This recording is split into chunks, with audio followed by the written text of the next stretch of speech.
পটুয়াখালীর বাউফলে এসএসসি দাখিল ও সমমানের পরীক্ষায় জিপিএ 5 পাওয়া 129 কৃতী শিক্ষার্থীকে সংবর্ধনা দেওয়া হয়েছে।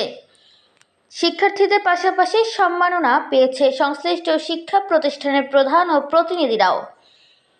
সাফল্যের আনন্দে মুখর উপজেলা পরিষদ অডিটোরিয়াম।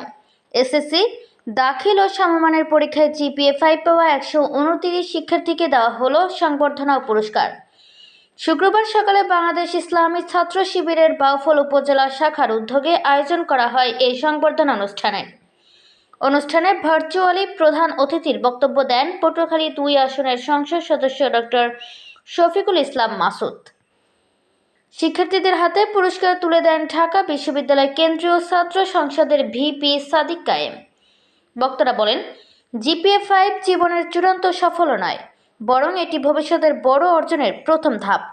মেধার পাশাপাশি নৈতিকতা, সততা, মানবিক মূল্যবোধ ও দেশপ্রেম নিজেদের গড়ে তোলার আহ্বান জানান তারা। অনুষ্ঠানে শিক্ষার্থীদের পাশাপাশি শিক্ষা প্রতিষ্ঠানের প্রধান ও প্রতিনিধিদেরও সম্মাননা দেওয়া হয়। এ সময় ছাত্র শিবির ও জামায়াতের স্থানীয় নেতৃবৃন্দ, ডাকসুর নেতারা, শিক্ষক, শিক্ষার্থী ও অভিভাবকরা উপস্থিত ছিলেন। আয়োজকদের প্রত্যাশা, এই কৃতী শিক্ষার্থীরা ভবিষ্যতে নিজেদের মেধা ও মানবিক মূল্যবোধ কাজে লাগিয়ে দেশ ও মানুষের কল্যাণে ভূমিকা রাখবে।